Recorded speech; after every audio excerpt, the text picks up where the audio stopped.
Welcome, dear listeners. I'm Jonathan Carlin. And I'm Benjamin Carlin. And we invite you to join us through the Griffin door, your one-way ticket to the enchanting world of Harry Potter. So grab your wands and dust off your broomsticks and join us as we unlock the dark corridors inside Order of the Phoenix Chapter 33, Fight and Flight.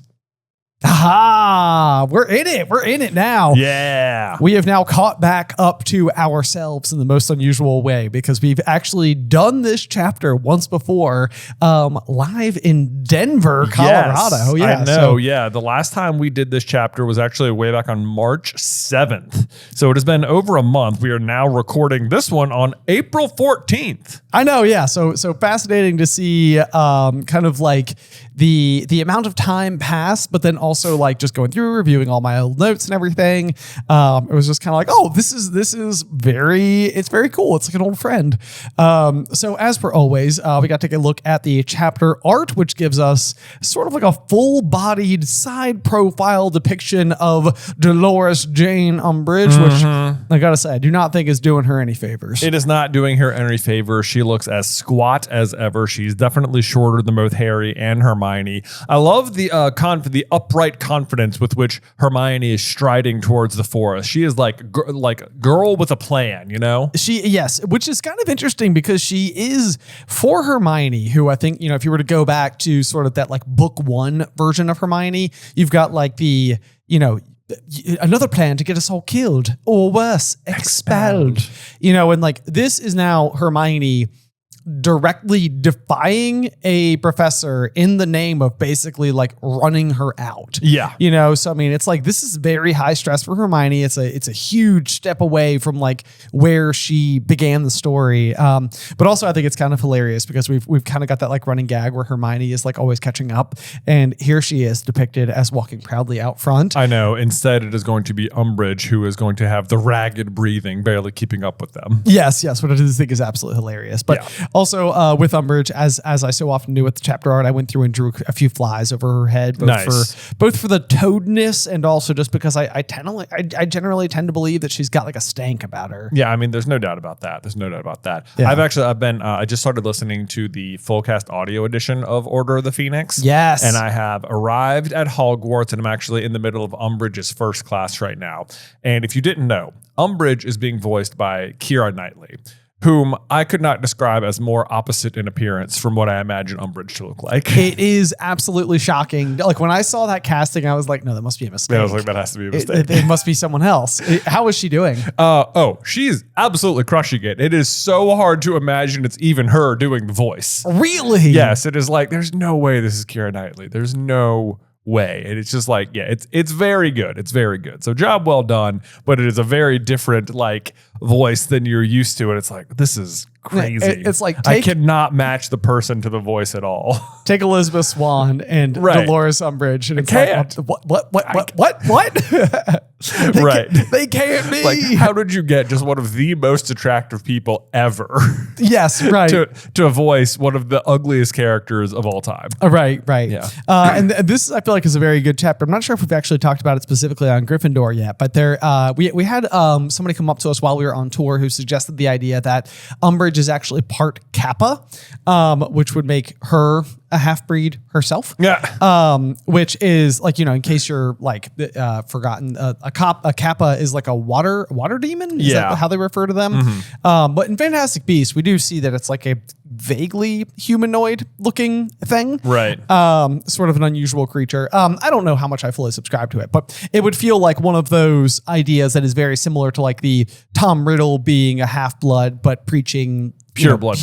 Yeah, exactly. Right. So because in this chapter, she's going to have a lot of her half-breed prejudice on major display. And that sort of toad-like appearance feels like it would, it's so heavily, alluded to that you're sort of like, there must be something lying beneath the surface here. Right. Yeah. Like how could you be so toad-like? Exactly. Right. Otherwise, my other kind of like front page note here is just that this is a relatively short chapter, and yet I highlighted like almost every word in it. So, I mean, there's a lot of there's much to be said. Don't you guys worry about that. Absolutely. Yeah. So without any further ado, would you like to kick off with the first sentence of the chapter? Well, but of course, then it says, Harry had no idea what Hermione was planning or even whether she had a plan. And then the dragons arrived. I love it. All plans are made better with dragons. Yeah, exactly. Yeah, who knows? It's like, I didn't know even, oh my God, she arranged dragons. That's amazing. Good for Hermione. Good for her. And it looks like they're hungry for toads. Wow. Who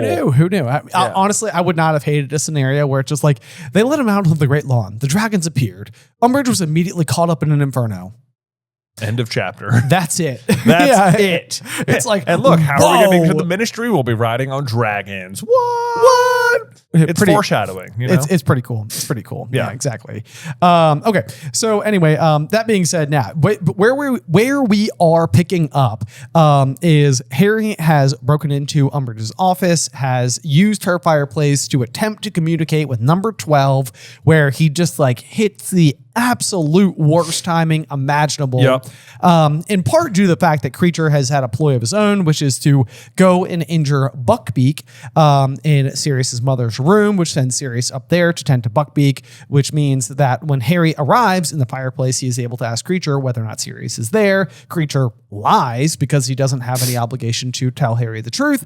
But Harry is also missing the other members of the Order of the Phoenix who will show up, by the Battle of the Department of Mysteries. Right. He's missing them by like a hair. Yes. So close to doing it. It makes you wonder why Voldemort even started like enacting this plan when they probably had a certain amount of intel to figure out when the OWLs were. Like Narcissa can ask Draco, like when to start sending the messages to Harry.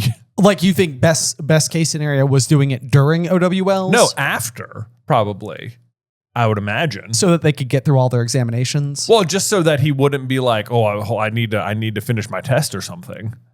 Like in the world where Harry prioritized the OWL over Sirius. Right. Yes, exactly. Yes. Okay. That Right. feels just unlikely to me. Well, I guess so. Yeah. I feel like that's the kind of thing where Voldemort is like, he'll absolutely give up the test in order to come protect someone. Right. He's got kind of a saving people thing. He does have kind of a saving people thing. That's true. In any case, I like the fake out here because you assume that Hermione's plan is to bring Umbridge to Grop, which is like, the big giant dangerous thing in the forest that Hagrid has been keeping that she's not going to know about. And then hopefully he'll just take care of her. But that is not Hermione's plan at all. Yeah. And it's kind of interesting to me as well, because as they enter the forest, before they even enter the forest, you kind of have this like first half-breed moment with Umbridge sort of showing her true colors that we already know about. But she's immediately like, oh, it's hidden in Hagrid's hut, is it? And then Hermione very quickly is going to be like, of course not. Hagrid might have set it off accidentally. And this is like very sharp of Hermione in this moment to be playing directly into Umbridge's like own prejudice. Oh yeah. Because it's sort of like, of course she's going to be like, oh yes, he would have done, of course, the great half-breed oaf. Yes, exactly. Like Umbridge's worst impulses are what make her so easy to manipulate here, which is like the exact opposite of Harry. And it's like all of his best impulses that make him so easy to manipulate by Voldemort. Right. Yes, exactly. Yeah. Yes, that's precisely it. Very, very well said. But so then, as they press forward, Umbridge's going to be like, then where is it? And Hermione's like, in there, of course, pointing into the dark trees. And she does do a good job of like building a cover that I can only imagine Hermione's mind is just whirring. I know. As she's been walking across the lawn. Exactly. Right. It had to be somewhere students weren't going to find it accidentally, didn't it? And it's like, that's a pretty believable story. And Umbridge, of course, just swallows it, hook, line, and sinker. Because like she of course can't be seen to look stupid. This is like feeds into like her own belief about the students. Like, oh yeah, that's right. They're too dumb. They're not smart. This makes sense. Right. Yeah. Yes, of course. And then Umbridge right away is going to be like, well, of course, better well then, you two stay ahead of me. To which I'm like, coward. Coward on top of it all. Absolutely. Absolutely. And Harry's, of course, like tries like, oh, well, if we're going first, certainly we can have your wand. And she's like, oh, no, I don't think so, Mr. Potter. The Ministry places rather high value on my life than yours, I'm afraid. So reading between the lines there, what she's saying is she's willing to let him die. But also the Ministry is going to put a much higher value on Harry's life very soon. Oh, absolutely. Yeah. And that's the thing too here is that it's like, for one, this would absolutely be an instance where that is not like in any other scenario, it's like absolutely protect children first thing. You know, like that's always going to be priority number one. And so it's sort of like, it's like you have such a high opinion of yourself, just such a high opinion. So I know. But you're right. I think there's no part of her at all that is like concerned that Harry or Hermione both could die. Oh, and it would just sort of like, well, you know, that's what happens. That's what happens. No big deal. I'll just come back and tell the Ministry and we'll go find it ourselves, you know. Right. But that's the other thing that's happening here too, is that I feel like Umbridge has been like on the losing end of the battle for a minute. And I feel like she's like, oh my gosh, if I can uncover Dumbledore's secret weapon, I will rise ranks so fast. So she's she's got the carrot on the end of the stick that is the most delicious to her. I know. And she's like, she can taste it already. She's like, I've already got them. I've done it. I've caught Harry and Hermione. I've got them alone in the woods. They're taking me to it. I've scared them with the Cruciatus curse. Like everything's coming up Umbridge, you know? Or so she thinks. Or so she thinks. Right. And she's like, is it very far in? She's like, oh, yes, it's very well hidden.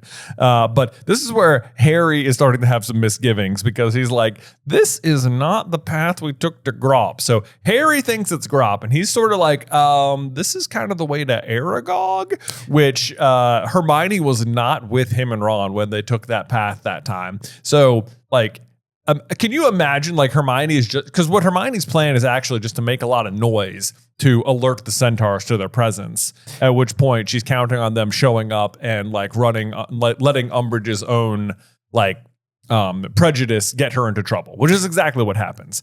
Yes, exactly. But this is, it's sort of like a weird move on Hermione's part where, like, she could have just taken the path on the way to Grop. And it probably still would have ultimately worked because they ran into centaurs when dealing with Grop with Hagrid the last time they were in the forest, which was 3 chapters ago. I know. So it does seem like that might have been the thing. Because can you imagine if she just like ends up at the lair of Aragog all of a sudden? It would be such a huge problem. Oh my gosh, it'd be such a huge problem. I mean, for one, they almost definitely just eat Umbridge. I mean, she's gone. Almost certainly. Yeah. Almost certainly. But also possibly eat Harry and Hermione unless the wild, rabid Ford Anglia is still out there doing its good work. I mean, it should be, you know.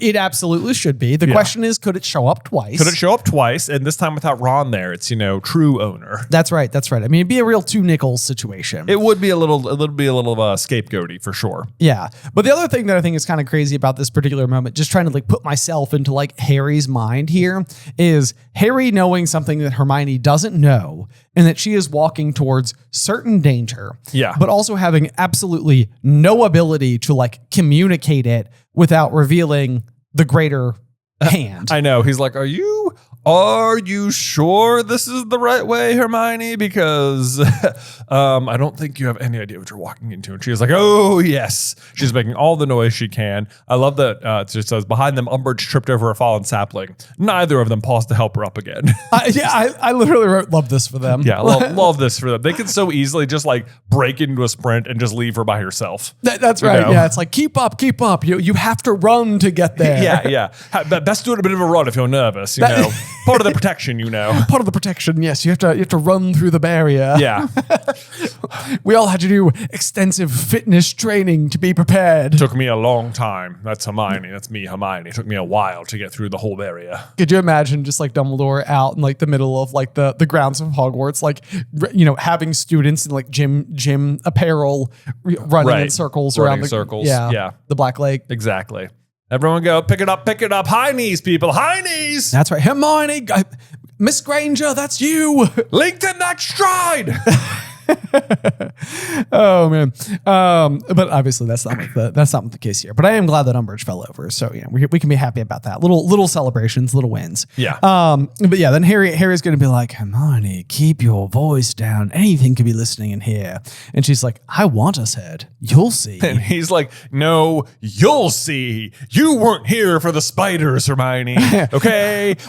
You know what? Me and Ron, there was a lot of them. There was a lot. I'm not going to lie. And guess what? I just fought 2 more of them in the maze. I forgot to mention that because of the whole Cedric dying thing. Worked it in. Nice. Yeah, you got there. But they're still here and they're still huge. Okay. You remember the size of those walls? Bigger than the walls, Hermione. Okay. Yeah. It's a little bit dangerous. And it would be dastardly if they ended up going fully in that direction. Oh Unfortunately, although this is the other thing about like them going in the direction of Aragog is that it feels like an inclusion that like that has no payoff. Oh, I mean, like, it doesn't. Yeah. Like part of me almost wishes that like a spider was relevant. Oh, I know. Or showed up at all. Right. Like it almost feels like a situation where it's like we've introduced Grop so that Grop can show up and interfere with the centaurs, which drives them away. And because Grop is at least lightly aligned with Hermione, I guess more than anything else, he's like in their camp, right? If you wanted to say that. But it's also like you could possibly have just done this completely differently, and like Aragog shows up and is sort of like, I heard you were mean to Hagrid, right? Bane and Megorian, you know, right. It's like it could have just been that, right? Like Aragog just shows up and he's like, he finds like Harry tells him that Umbridge ran Hagrid off, and the centaurs were mean to Hagrid, and then Aragog helps them out and drives those guys off, and whatever. Yeah. Of course, then what's the point of Grop? But well, that's the big question, because then you need like Hagrid to have like a plot line for the entire book, which has been Grop. Yeah. You know, for the most part. So it's a bit of an unusual one for sure. But the inclusion of heading in the direction of Aragog, I mean, because it's like the Chekhov's gun problem, where it's like, if you're going to introduce a giant talking spider, then the giant talking spider must go off by the end of the 3rd act or whatever. Exactly. Yeah. But it does not. Instead, I do think it says Harry had the feeling he had before in the forest, one of being watched by unseen eyes, which I'm sure to Harry feels like a bazillion spider eyes, but actually it's going to be over 100 centaur eyes. Oh yeah, there we go. Yeah. Okay, because we have 50 centaurs at least who are going to show up. Yes. Right. Okay. Yeah. So then Umbridge is going to be like, how much further? And Hermione's like, not far now, just a little bit. She demands it angrily. It's just like, look, I didn't put it where it is. Okay. Like, I agree. It's kind of a far distance. What do you want? You want to go there or not? Right, that's exactly right. Like, as far as you know at this point in time, I'm just walking the distance it takes. Right. So it's just sort of like, all you could think is that Umbridge is getting further and further into the forest and looking around and starting to be like, this is a trap, isn't it? This is like, not good. Yeah. It's like, do you think it's settling on her in this moment? Like she's starting to like get a little wise to what Hermione's up to. Yep. Because there's not much else she can do, because at that very moment, an arrow flew through the air and landed with a menacing thud in the tree just over her head. Pretty solid aim here by the centaurs, has to be said. Yes, indeed. But then, the air suddenly full of the sound of hooves as around 50 centaurs are emerging on every side, bows raised and loaded at Harry, Hermione, and Umbridge. They are like, they're coming in hot. They're in like ready, fire, aim territory, it seems like. Yes, you're absolutely correct. I mean, somebody has already loosed an arrow. Yeah. And then Harry looked sideways at Hermione. She was wearing a triumphant smile. And it's like, Hermione, you might need to get out of this before wearing the triumphant smile. I like to think she gave a little cronk like, mission accomplished. Mission accomplished. Yeah. Totally nailed it. Yep. Who are you? Who? No, that felt more like, I don't even know, like a heffalump or something. Like a heffalump? Like from Winnie the Pooh? Yeah, like a woozle, Yeah, heffalumps and woozles. That's the one. Yeah. Why don't you give me your best? Who are you? Okay. Who are you? I mean, that's absolutely. It was like Merida's dad. Merida's dad. Yeah. Maybe. I mean, maybe. Who are you? Oh, that was pretty good. I like that. I like that. Like a little bit of like tongue roll or something. Yeah. A little bit of a neighing sound, Right. Must be your inner horse coming through. Exactly. Chestnut-bodied centaur called Megorian. So in case you're keeping up with centaur trivia here, chestnut body Megorian. Yeah. the new apparent leader of the centaurs. So we have on Harry's right, Umbridge is still whimpering, her wand trembling violently as she pointed at the advancing centaur. I asked who you are, human, said McGorian roughly. Yes. And now Umbridge, golly, she is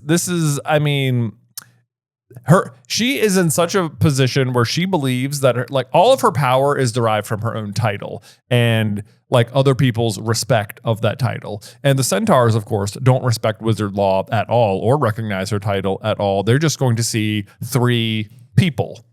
End of sentence. Right. Like Umbridge could be a plumber for as much as they care. Right. Like this title means absolutely nothing to them. They don't recognize, wizarding authority or government or laws or anything. Yeah. They are a society unto themselves and we are now in their territory. So yeah, Umbridge is saying that she's the senior undersecretary to the Minister of Magic and headmistress and High Inquisitor of Hogwarts. You are from the Ministry of Magic? Yes, that's right. That's right. So to be very careful by the laws laid down by the Department for the Regulation and Control of Magical Creatures. Any attack by half-breeds such as yourselves on a human. And now she's already stepped in it because they're already pretty mad. Already had the bows raised. And you know what? If someone's pointing a weapon in my face, I don't think I'm going for half-breed here. I agree. So wholeheartedly. Yeah. It's like, it's like how baked into her DNA is this particular perspective that even in the face of certain failure, she is still insulting them. Right. Because from her point of view, they know what they are and they should be ashamed. And they know they should be ashamed. Right. It's just ridiculous. Or does she not even think she's saying something rude? Right. It's sort of like, are you that out of touch? She is that out of touch. What did you call us? Shouted a wild-looking black centaur whom Harry recognized as Bane. Yeah, and then she's going to start citing laws at them as if they care. Right. Yeah. Yes. Yeah. Law 15b states clearly that any attack by a magical creature who is deemed to have near human intelligence and therefore considered responsible for its actions. Near human intelligence. Our intelligence thankfully far outstrips your own. We got a little bit of we're throwing stones at this point. Oh boy, I know. Oh man, Umbridge. There are 50 of them, and they're already locked and loaded. Okay, they have bows drawn, arrows drawn. What are you doing? You are so up against the wall here. It is wildly reckless here. Right. Yeah. So what are you doing in our forest? And then Umbridge is like, your forest. I would remind you that you live here only because the Ministry of Magic permits you certain areas of land. And it's like, land. I went to centaur mode right there at the end. To which I was like, Umbridge, read the forest, okay? Because you are not handling this well. Now you're stuck in the weeds. You're arguing semantics, right? Yes. I don't know what you're doing. Despite the accuracy of the centaurs the first time, an arrow flew so close to her head it caught her mousy hair in passing. So they totally missed this time. I mean, I assume this was a headshot, but right. Yes, she let out an ear-splitting scream and threw her hands over her head while some of the centaurs bellowed their approval and others laughed raucously. Yeah, I bet so because she's in for a raucous pummeling right here. That's it. Yeah. Whose forest is it now? Human, bellowed Bane. Woo! Yeah. But see, this is it's so frustrating because she's going to respond by just calling them filthy half-breeds, beast, uncontrolled animals, and it's from her point of view, they are just proving her right. She has absolutely no awareness of her own role in what's happening here. None. In her mind, of course they were going to act this way. They were always going to act this way. This is who they are. Right. Yes, right. Indeed. Yep. So she calls them beasts, uncontrolled animals, filthy half-breeds, and then Hermione is like, "Be quiet." But it's not nearly soon enough because Umbridge points her wand at McGorian and screams, "Incautious!" I mean, what does she think she's going to do? Does she think she can stop all 50 of them? I have no idea. It's pure silliness. This again has to go into the sheer superiority she believes she has over the centaurs. Even though she's massively outnumbered, they are all fully armed and locked and loaded. It's she still thinks that she's got the upper hand. She's like, I'm undersecretary to the ministry, so I can do this because what can you do? That's my title. And it's just Yeah, they don't care. Not at all. It is only as powerful as the respect of the people who you control, and that right now is 0. Yes. It's like if Fudge was here, it probably still would not make a difference. Still would not matter. Yeah. Let's see here. So yeah, she just starts screaming, no, I'm Senior Undersecretary. You cannot unhand me, you animals. And she tries to stun one of them. Doesn't work. She drops her wand. Harry is about to grab it, but it gets snapped in half, which is just very satisfying. But like, it also brings up a question, because we're going to learn that in the beginning of Half-Blood Prince, that Ollivander is going to be kidnapped by the Death Eaters. So like, she must get a new wand like promptly. Like almost immediately. Almost immediately. You're right. Yes. It's like how hasty must she have been to get back over there, or else she doesn't have an Ollivander wand. Well, I guess that's possible too. She could have gotten like a non-Ollivander wand. Yeah. But we know she gets another one because she eventually casts the Cat Patronus in the like hearing or whatever. Right. Yeah. Although it also would not surprise me if she started doing the oh my gosh. What is her like commission that she's under, where she's like interviewing people to get their blood status? Oh, like the Muggle-Born Registration Act? Thank you very much. Yeah. Yes, indeed. If my brain could only work today. It would not surprise me, because I do think they're stripping people of their wands. Oh, and she's using one of those wands? Yes, and it would be, that would be like such classic Umbridge. It's like, are you serious? Oh, to steal someone's source of magic and, yes. then question them about whose magic they stole? Yes. Yeah, you're right. That almost fits better. Yeah, it absolutely does. And I almost even feel like Ollivander was like, look, I hesitated to give you one the first time. Yeah. I'm not doing If I it recall, again. yours was like 3 inches. That's like a huge red flag. Okay. Right. It was honestly a mistake. I just made a bad cut with the saw, and I was like, I guess this kind of could work. I don't know. Yeah. I made a bad cut with the saw. That's Ollivander's issue. They've been making wands since like 482 or something. And it's like, I just made a mistake. And that's what you got. You got that. I left it on the ground and you picked it up and you glue. And I was like, well, weird. It was going to work for someone. You must be of extremely low character. Oh, you are. Okay. It makes sense. It does. Yeah. Yeah. Oh, goodness. So in any case, they carry Umbridge off. She is defeated at long last. Love to see it. And you'd think, wow, great news. Harry and Hermione are free, but they are not, because Hermione, despite this great plan, is going to start putting her own foot in her mouth pretty promptly. Yeah, and this is like a rare, like for the person who is like the chairhead of SPEW. Yeah. And like just Hermione in general, who I think has like such usually like good optics on how the world works and people fit together, and like, even, I mean, it seems like an absolutely ridiculous comparison, but like understanding like Cho and the complexities of like her emotions. Yes. It's like Hermione is usually very dialed in, and all I can really like I've almost like struggled with what happens next in this, because it feels so out of character. Well, I mean, she definitely has blinders up where centaurs are concerned. I mean, even earlier in the book, she was like, I never really much liked horses. You're absolutely right, where it's like she did refer to them as horses, and it's like, definitely not horses. Definitely not horses. Yeah, it's like, it's like you've not exactly like landed on the best foot here.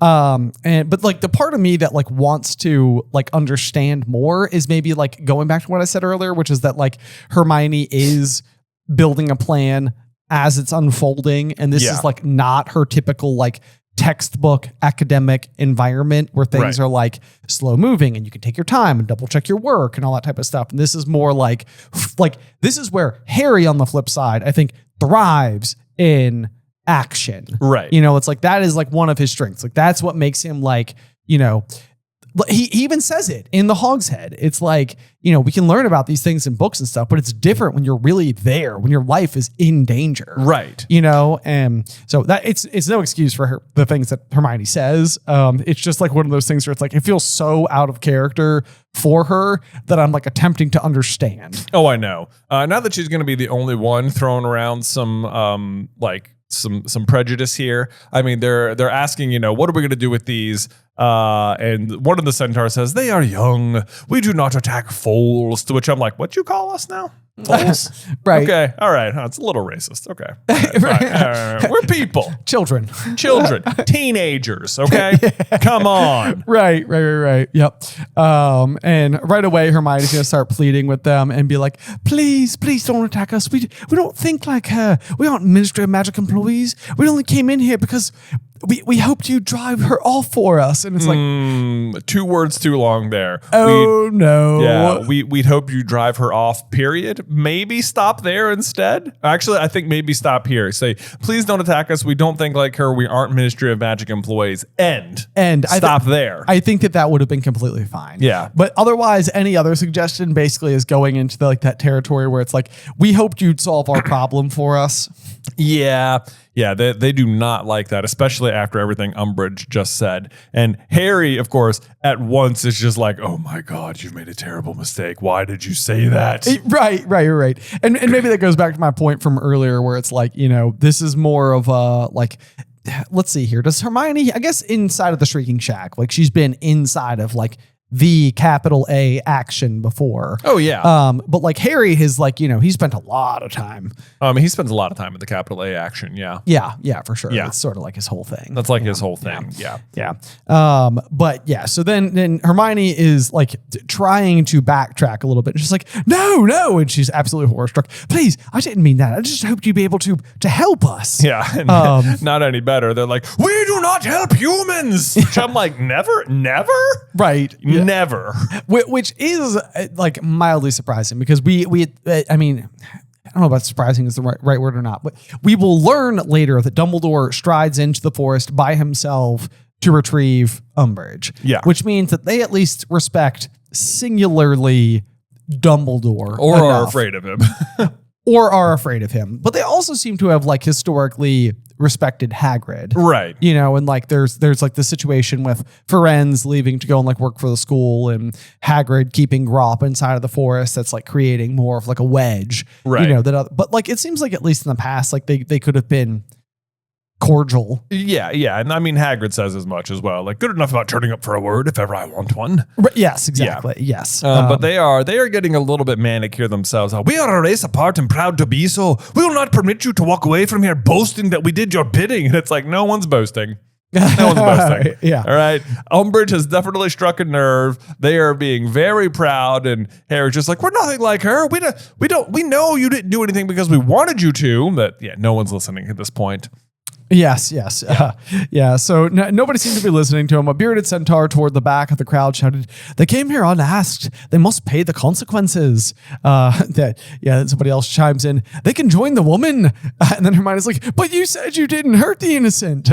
Yeah. We haven't done anything to hurt you. We haven't used wands or threats. We just want to go back to school. Please let us go. Well, you did use them, to be fair. I mean, you did do that. So, Did we use wands? No. She used the centaurs. Oh. I'm so sorry. So sorry. I was like, did we? No, they don't even have wands at this point. Right. Okay. But then I think the Firenze is also like a very big sticking point at the moment because clearly they are very upset about the fact that Firenze had agreed to go and teach at the school. So it's almost even like bringing up Hogwarts is like also like a problem. Right. Yes. Yeah. They're like, we are not like the traitor Firenze, human girl. Perhaps you thought us pretty talking horses. We are an ancient people who will not stand wizard invasions and insults. We do not recognize your laws. We do not acknowledge your superiority. We are whatever. They get cut off here. But it's like, it is a really interesting position because like, as far as the wizards are concerned, they have made laws that incorporate the centaurs and give them land. And as far as the centaurs are concerned, those laws don't exist. It's like, it's nice that you wrote those things down. We don't respect them. But the fact is, but like your laws say that we can live here, but we already do live here. So that doesn't really change anything. So it's like we have our own rules and the rules you made for us don't really conflict with them. So we sort of just exist peacefully. But now that they're conflicting, it turns out that your laws don't matter to us. Right. Yes. It would be like if somebody just like showed up at your doorstep at your house and was like, I'm giving you permission to live here. It's like, I already live here. Yeah. I don't need additional permission. I've already crossed the necessary thresholds of allowance to be here. Right. But yeah, you're right. But then you go to like the Statue of Magical Brethren, which is about to be destroyed anyway. Yeah. But centaurs are depicted within it. Yes. However, like centaurs basically flat out refuse any involvement in the ministry, hard stop. And so it's like the inclusion of the centaur, it's like it seems like inclusion, but it really isn't. No, and like Harry describes it as like the goblin and the centaur are both like looking like sappily up at the witch and wizard, like they're like so impressed and stuff by them. And he's like, that did not really track with his own dealings with such animals or beasts. God, what is the right term? There is a right term, but it is absolutely blanking on me right now. Yes, creatures with near human intelligence, according to Umbridge. According to Umbridge, yeah. We'll not go with that, but we'll move on anyway. Yeah. Let's see here. But Grop has appeared. Yes, indeed. Grop has appeared. And this is sort of like, it's wild because they were specifically not going in the direction of Grop. Right. Like it was like, that's what I mean about like the Aragog comment from earlier. It's like we went in the wrong direction, and yet he still shows up, spiders do show up. Right.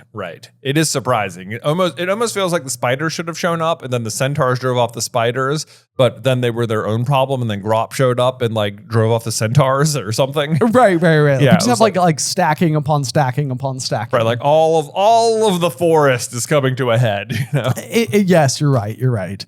And it's also like a little bit ironic too, because I feel like we're having like a little bit of a discussion about like intellect and intelligence between humans and the centaurs. And then here comes Grop, who is going to say, Haggard. Well, but see, this would be great for Aragog to have showed up too, because he's just like full on. I mean, like even calling the centaurs like half breeds or whatever. It's like they're not like half human, half horse. They're like 100% centaur. But like the spiders are 100% spiders, but they also have like pretty high intelligence. Like they can talk English. Yes, speak exactly. English, right. Boy. Meanwhile, you've got Grop, who seems like less intelligent than Aragog, and yet is way more humanoid. Yeah, well, yes, right. But that's also the thing, is that we've got like a real like big stick situation going on where it's like, you know, the wizards walk in and they're outnumbered by the centaurs, and then Grop is going to show up and is going to be just bigger than everyone else. Right. You know? Yes.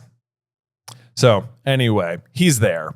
He's there, yes. I guess all the noise they made attracted him to the situation because he's broken free of the ropes. They're trailing from his ankles, and he's looking for Hagrid. This is where I kind of wish that Harry and Ron and Hermione had to go into the forest and like talk to him like a few times. Like at all. Yeah. Like they are like, oh, if I get taken off, they'll have to come do this. And they're like, well, let's hope that doesn't happen. But then that happens and they don't do it, and Grop shows up anyway. He does show up anyway, yeah. And it's like, then what we have is this hyper limited exchange between Grop and Hermione. Right. Ends up being like the thread that ties these two situations together. But it's like the most tenuous of strands. It is the saving grace. It is because of like one tiny introduction. Exactly.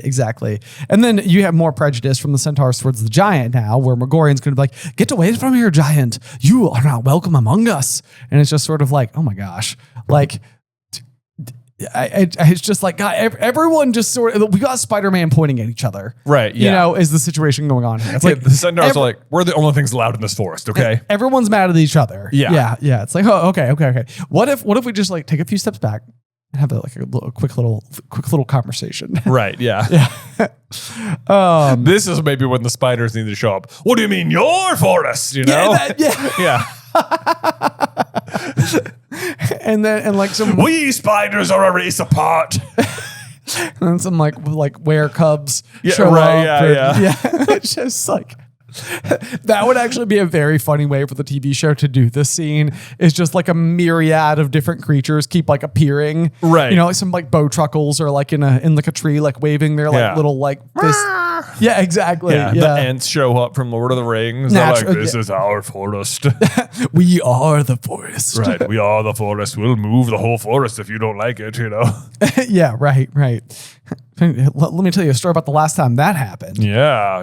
There was this wizard, and he was on top of a tower, and he was like making all these works, and that's a whole different story. We won. Yeah, we won. We did it. Anyway, sorry, we're off track. We are. Today's episode is brought to you by Aura Frames. Y'all, Mother's Day is just around the corner, and allow me to let you in on the ultimate gift. Aura Frames. When parenting, there are tons of moments when you're the bystander to the fun. Alice has set up a cushion for it with my daughter Addison, and they're playing Pirate Fairies. Neither of them knows that I'm watching or that I've captured the pure imaginative play, but uploading those memories to our own frame that is prominently stationed in our living room means that later Alice gets these candid glimpses into her own role as a mother. These are the moments as a parent, but of course, everything happens so fast so that then months or even a year or two later, you see that same photo come across the feed. And so often we'll be like, oh my gosh, like that phase, I'd almost forgotten. I genuinely love our frame. And with the app, it is so easy to add photos and even copy your latest albums to the grandparents' frames because I've absolutely gifted this to all of them. It's also named #1 by Wirecutter, and you can save on the gifts moms love by visiting auraframes.com for a limited time. Listeners can get $25 off their best-selling Carver mat frame with code Griffin. That's AURA frames.com, promo code Griffin. Support the show by mentioning us at checkout. Terms and conditions do apply. But guys, we also need to give a massive thank you to today's other sponsor, Shopify. So back in 2018, Ben and I were working to launch our first major piece of merch. And it wasn't t-shirts or stickers or pins. It was coffee, if you can believe that. And when the day finally came to release it to the world, we were actually boarding a flight, which meant right away we had no idea how things were going to go. We just had to get in the air and hope everything went well. After so much work and planning and curating, we were really worried it wouldn't land. And Ben guessed we were going to sell like 30 bags or something. I was more optimistic. I was okay, I think we'll get to at least 100. But you guys then exceeded all of our expectations, and we cleared 500 bags of coffee. And the what if it doesn't work question can be terrifying. That's what we learned that day in spades. But taking a leap on your daydream can be so worth it. And nothing makes it easier to get started than Shopify. Because where you come up short, Shopify shows up with world-class expertise in everything from managing inventory to international shipping to processing returns and beyond. It is time to turn those what ifs into with Shopify today. So sign up for your $1 per month trial today at shopify.com/Griffin. Again, that's shopify.com/Griffin. Last time, just for safety, shopify.com/Griffin. Grop is just going to start yelling for Hager, and Harry did not know what Hager meant, to which I'm get there faster, dude. Come on. What do you mean you don't know what Hager means? It's you can associate one thing right now with Grop, right? And it's Hagrid. So it's okay, we got most of the letters there. He's pretty close. Yeah. Also, on the note of Grop, I can't remember if I actually said this on the podcast or on tour or not, but there is a theory out there about the name Grop, which is that because he is considered smaller compared to the other giants, that Grop is sort of an amalgamation of grow up, which is something the other giants would be saying at him. Oh. And so all of a sudden he starts to interpret his own name as Grop. Right. Grow up. Right. Grop. Like a Hodor situation. Like a Hodor situation. Yeah. That's it. Yes. Well, we are dipping into all the other fantasies. I know. People are wow, you guys are everywhere today. Yeah. Okay. Anyway, but then in addition to saying Hager, he can also say Hermie. Impressive.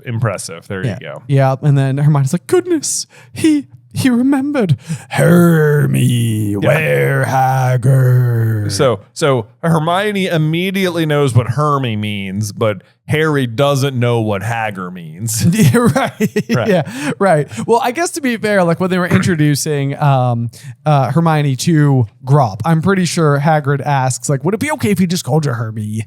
Except Hermione's kind of a hard name to say, or something like that. So at the very least, we've already heard Grop refer to Hermione as Hermie. Yeah, but almost the way that Grop is talking is it sounds almost like toddler kinds of speak or something. He's giant and dangerous, but his intelligence only seems about as much as a 2-year-old or something. Yeah, it's totally. Hermie want Grop want Hager. Well, Hermie where Hager? He can't string much together here. Yes. Yeah. And I wrote the exact same thing where it's just like Grop is just essentially toddler level intelligence. Like he's dangerous because he's big, but like otherwise it's like he's mentally in a very different place. Yeah. But then the centaurs basically, well, as Grop, goodness gracious, my proper nouns are everywhere today. Yeah. As Grop starts like, wailing at the centaurs start shooting arrows. Yeah. 50 arrows went soaring through the air at the giant, peppering his enormous face, causing him to howl with pain and rage and straighten up again. Pebble-sized droplets of Grop's blood showered Harry as he pulled Hermione to her feet, and the pair of them ran as fast as they could for the shelter of the trees. But it says pebble-sized. They're going to get doused with this blood. Yes, absolutely. And it's like this blood is so much more like plot convenient than it feels like you ever could have imagined. It does. It's like, you start to like backtrack and try to put together the pieces of, the greater book long narrative, which we've brought up in the past before, but you got to give Hagrid something to do every book. So we have a reason to keep him like included in the fold. Right. And this particular time, the thing that he was doing was tending to Grop. Getting beat up, I guess. Right. And now the Grop of it all has found his way directly into the plot. And the real key thing he is going to do is drive away the centaurs in this situation who have already driven away Umbridge and then bleed all over Harry and Hermione. Which will attract the Thestrals. Exactly. Yes. Exactly. Yep. Of course, the arrows don't seem to be damaging him that much. He's just sort of like swatting things aside here, and Hermione's like, "Oh no, he might kill them all." To which Harry is like, "Really not that fussed, honestly." Yeah, yeah. He's like, "Listen, I've had kind of a rough exchange. Also, I'm still worried about Sirius." Which, in case you've forgotten, it's been kind of like a chapter and a half since we've talked about that. I know, and then like that's sort of the thing. It says his scar gave another great throb. A wave of terror swept over him, and it's just like, and that's the end of that situation. Back to business. That's right. Yep. And so now obviously the centaurs are gone. They're just kind of standing in the forest by themselves, and Harry is just going to be overwhelmed with negative emotions. And so he's going to be real mean to Hermione for one split second here and be like, smart plan, really smart plan. Where do we go from here? And Hermione's like, well, we need to get back to the castle. And Harry's just like, well, by the time we've done that, Sirius will probably be dead. And it's like, well, okay, well, Harry, you also didn't have a plan to get there. So, And the plan that your adventures are going to come up with to get there is still going to be slower than if you just gone back up to the castle. So, and he's apparently not dead. Also, what do you think Voldemort's doing like right now? Like that is the question. It's like, all right, I tend to think of him like sitting on like a meditation pillow. Yeah. Like with his hands kind of making those like little like circle gestures. Right. Yeah, exactly. Yes. Yeah. Saying that noise. Yeah, just doing that, just concentrating real hard. It's like, I can't believe Potter's not here yet. Let me refocus on torturing this guy. my butt is starting to fall asleep. My butt's asleep, man. All right, come on, Potter. I can't do this all night. Like I know you're gonna come, but like be a little more efficient, That's it. Yeah. Oh man. Let's see here. And yeah, Hermione's like, well, we can't do anything without our wands. Anyway, Harry, how exactly were you planning to get all the way to London? Yeah, Harry. See, yeah, that's the question we all needed answered. And then we get a voice from behind as new characters enter the chat. Yeah, we were just wondering that. And Harry and Hermione moved instinctively together, peering through the trees as Ron came into sight with Ginny, Neville, and Luna hurrying along behind them. So convenient. Yes. This is because like, do you imagine at all that they were just like watching through the trees and they were sort of like, not yet. Right. Okay, now it's good. I know. Like, I mean, like Ron hasn't even been to visit Grop yet. So he's just like heading off towards the woods and they're just sort of looking up and it's like, oh, that's the giant. Probably that way, I guess. Yeah. We'll just follow the thundering footsteps. Exactly. That's got to be them. You know, Harry and Hermione always calls it a commotion. Right. Yeah. And I so wish we got to see the scene where they fight off the Inquisitorial squad because it just says all of them looked a little worse for wear. There were several long scratches running the length of Ginny's cheek. A large purple lump was swelling above Neville's right eye. Ron's lip was bleeding worse than ever, but all were looking rather pleased with themselves. And it's like, well, yeah, I bet they are. It's somehow they got away from and overpowered every single one of their captors. Right. But then you have like a nice little piece from Ron here, who I feel like in in lieu of Harry being present, or even Hermione for that matter, it's like he does sort of like rise to like an obvious like leadership role really quick, where it's like Harry's gonna be like, well, how'd you get away?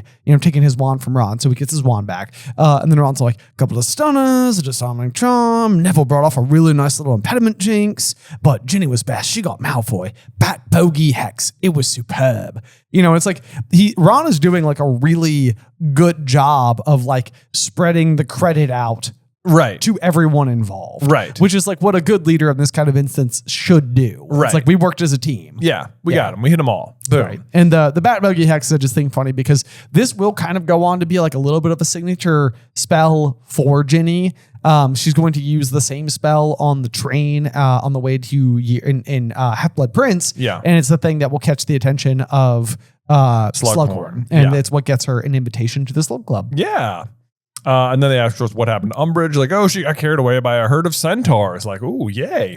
And Ginny's like, wow, they left you behind? And he's like, no, they got chased off by Grop. And I love Luna for the rest of the chapter. Who's Grop? Yeah, exactly. Yeah. And then Ron's going to say, Hagrid's little brother, which I love the choice word of little. Yeah, not so little. Not so little. Yeah. Yeah. Anyway, never mind that now. Harry, what did you find out in the fire? Has you know who got Sirius? Yes. And I'm sure Sirius is still alive, but I can't see how we're going to get there to help him. And I love this. They're all like, yeah, that is a problem. The problem facing them seemed insurmountable, though. This I really have to take issue with because you guys were literally just in Umbridge's office with the flu powder. Yes. Like, guys, go back to the castle, go through the fireplace, say Ministry of Magic, boom, you're there. Boom, you're there. You just did it. Yes. Like, what is the problem?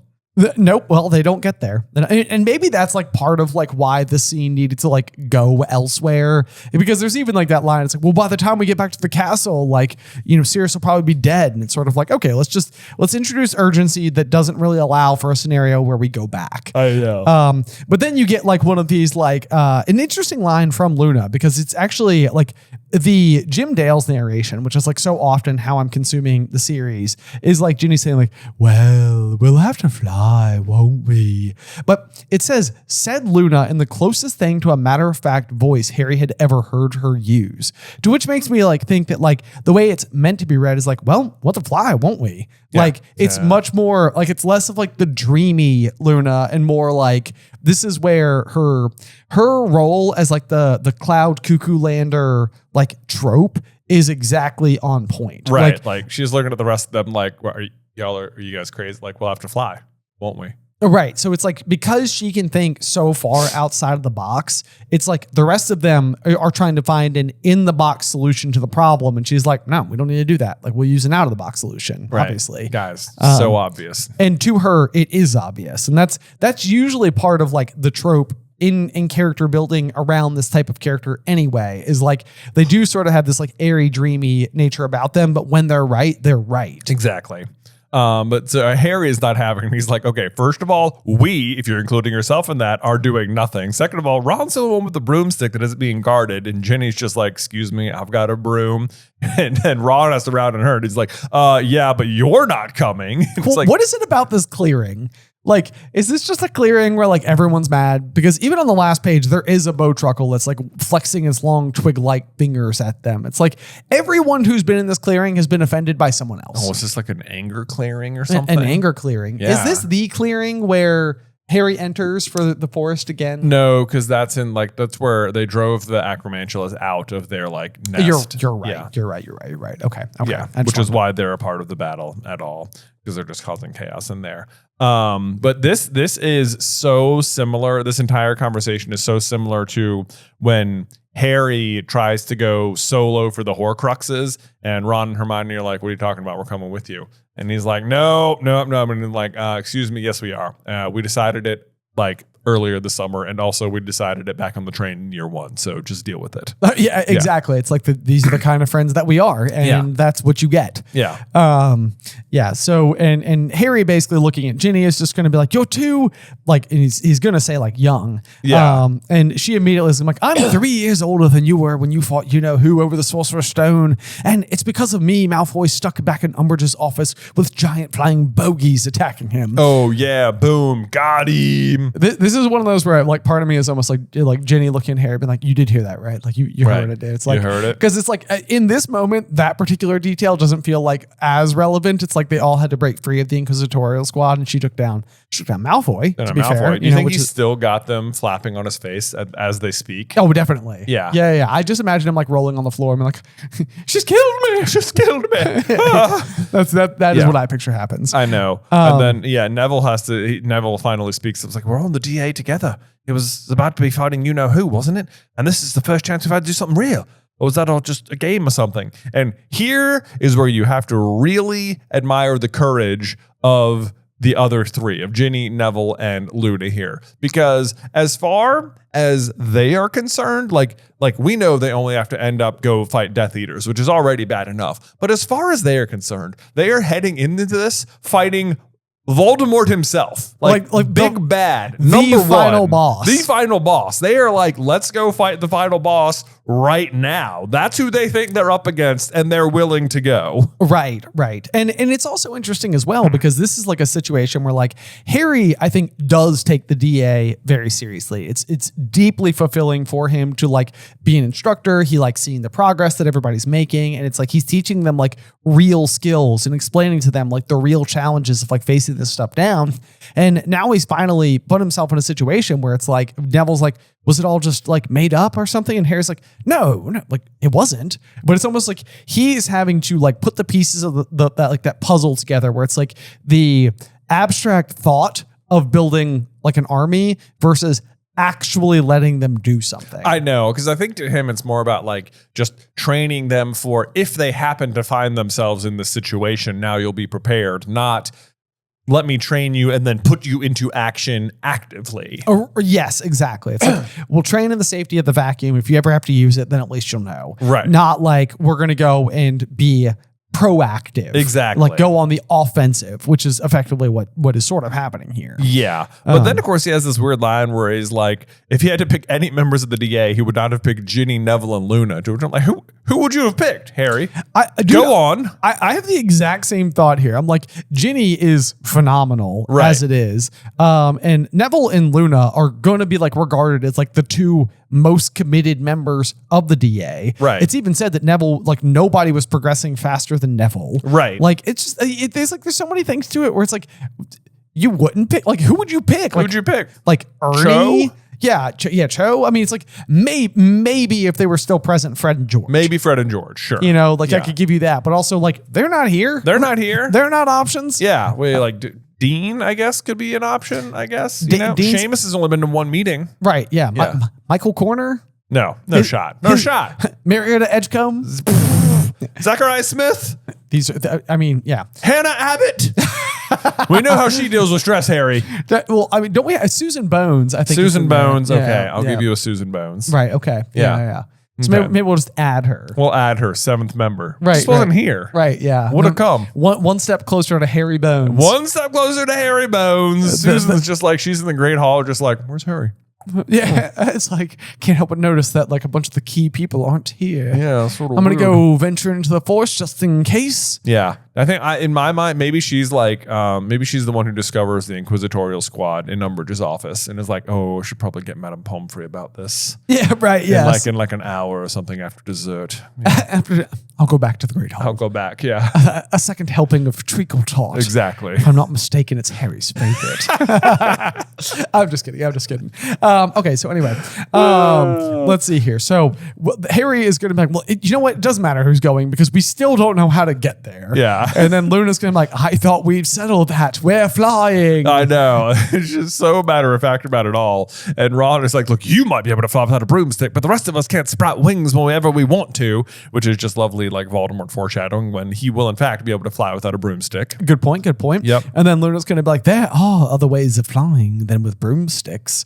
And this is where like immediately Ron is going to be like, oh yeah, maybe we're going to ride on the back of a khaki Snorgle or whatever it is. Yeah. And Luna is going to respond, but I don't even feel like this goes back to like the Red Moon thing. It's like, I feel like if Hermione had said this, Luna might be like a little more like biting in response, but she responds serenely. The Crumblehorn Snorkrax can't fly, you know, and then she's like, but they can. And she points to a Thestral two Thestrals rather, that have now walked into the clearing. Right. And Hagrid says they're very good at finding places that riders are looking for, which means one, she's listening to Hagrid, which is great. And also that Hagrid was teaching the fourth years about Thestrals as well. Yes, indeed. Indeed. Yep.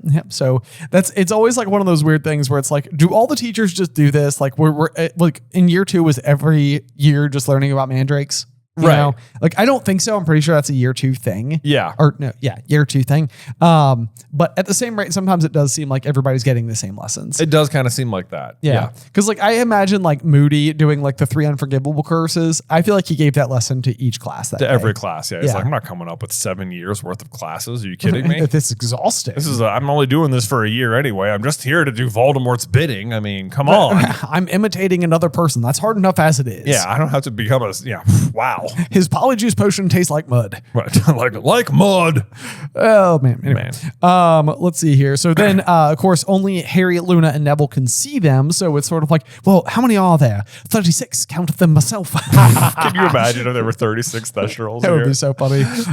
No, but it's also just 2. Yeah. And Hermione's like, well, we need 3. And then she's like, 4, Hermione. And then Luna's like, I think there are 6 of us, actually. It says, I know. Said Luna calmly, counting. Like, hold on. 1, 2. Yep. Got the same thing. Got the same thing. Yeah.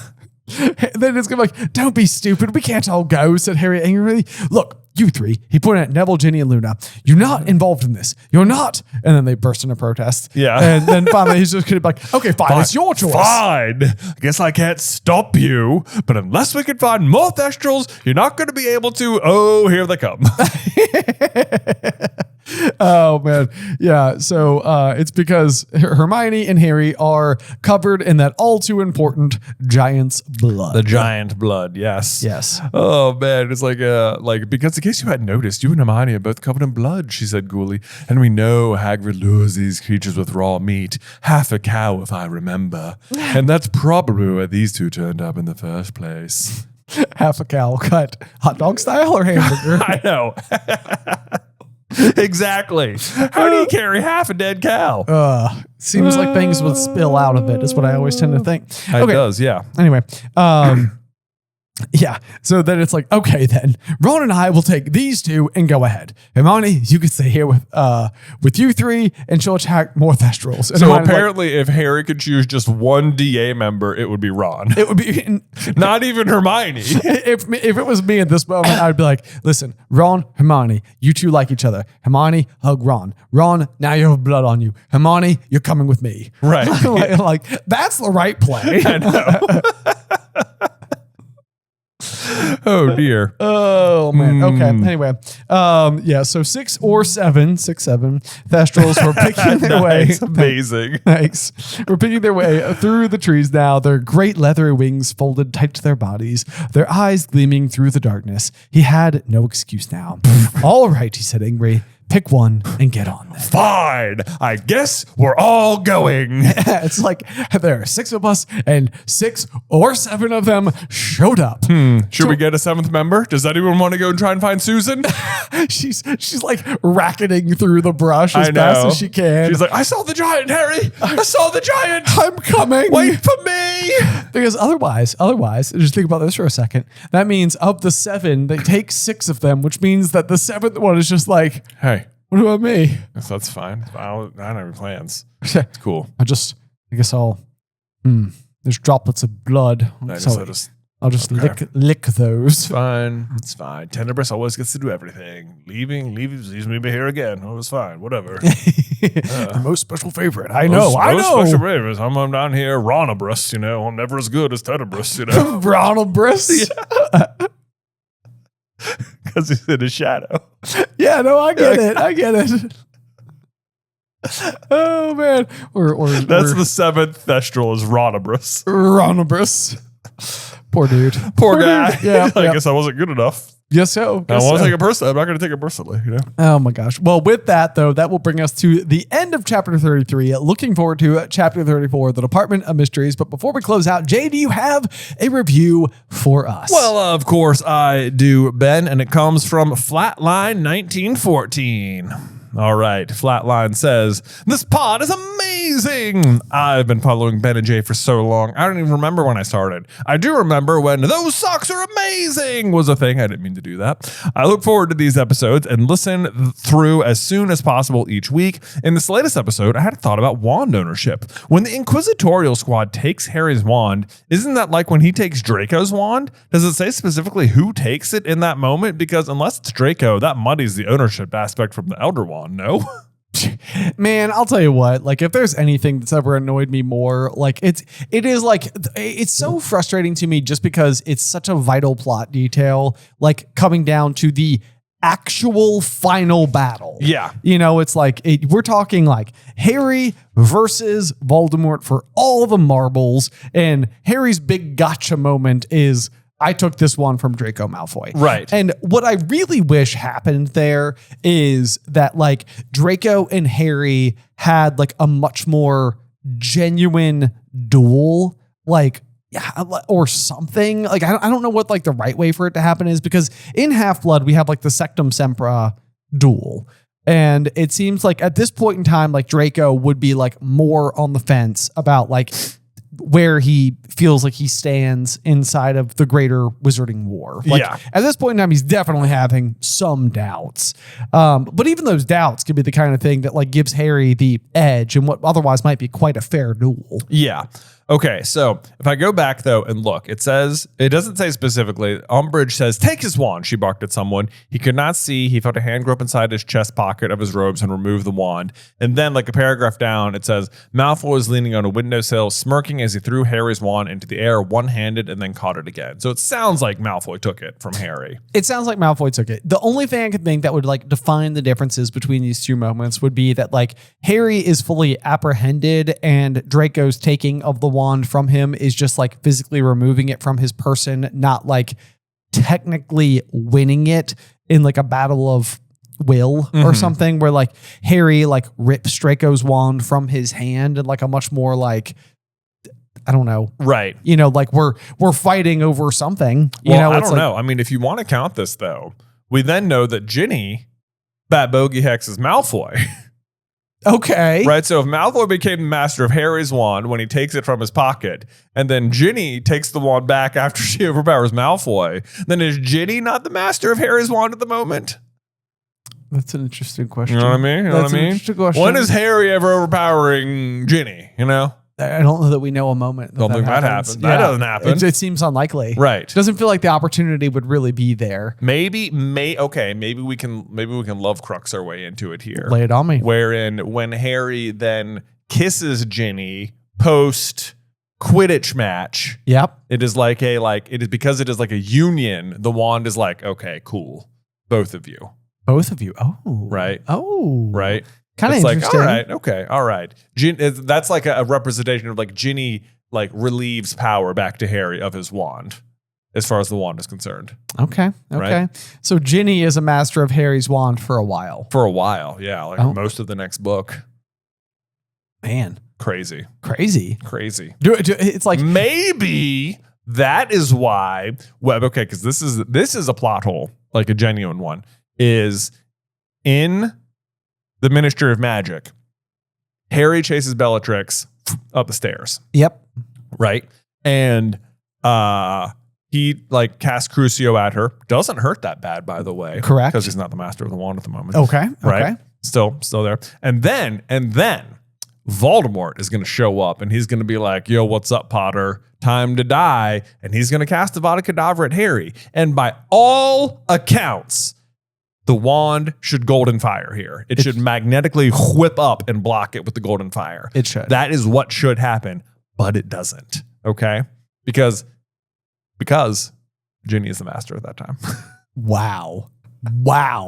So Draco removes Harry's wand, becomes master. Ginny overpowers Draco, becomes master. Right. Continues to be master because at no point in time does Harry win over Ginny. Well, he wins her over. Exactly. He wins her over. He wins her. Okay. You see what I mean? Accidental phrasing got me into a very good delivery. It did. Yes. He wins her over. He wins her over. Okay. All right. Well, now I feel like what we need to examine, because it would be over the course of the next year, whether or not Harry is we know that he excels in potions, right? In particular, which is not necessarily the world's biggest wand movement class. Yeah. But it would be interesting to see if Harry is struggling throughout the course of Half-Blood Prince with any particular brands of magic. Because we know he's practicing a lot of the Half-Blood Prince's spells. Right. He's going to use Levicorpus. Right. And, that. I don't remember where his duel with Draco is relative to his kiss with Ginny. It is post, I believe. It's post. Okay. So then he would have a full powered Sectum Sempra. Right. Okay. Yeah. Okay. But Snape is there to solve that with the song that he would then know. Yeah. Because he's the inventor of Sectum Sempra in the first place. Yeah. Okay. So he would still pull off the Levicorpus stuff, all the prince's spells basically. Right. And it's not you couldn't do magic with, another person's wand. No, And by all accounts, Harry would probably still be better at using his own wand, even though someone else is the master, than Hermione's wand or something. Right. And we know that when Harry is using Hermione's wand or a Snatcher's wand, is that what he's using for a minute in Deathly Hallows? Yeah. We know that those are not as natural for him, but even in a world where Ginny, who is the master, feels the distance between the two would be a lot closer than even say Hermione. Exactly. I would agree with you on that front. Okay. I mean, I don't know how aggressively I subscribe to it until we can get a little bit more supporting evidence, but I do see where you're coming from, and I do think it's fun. Yeah, that's a fun one. That's funny. Ginny is master of Harry's wand for most of year 6. For a spell. Yeah, for a spell. Yeah. It's working out so well. Anyway, all right. I think that brings us to the end of today's episode. Guys, don't forget that we are going to be going on tour to the Northeast in the month of September 2026, where we are going to be going to Boston, Hartford, New York City, Philadelphia, Washington, D.C., and Richmond, Virginia. Yes, we are. We hope to see you guys there. Like Ben said, tickets are on sale now. There is just regular admission tickets. There's also a VIP add-on you can do where you get to come take a picture with me and Ben, ask a question, maybe get something signed.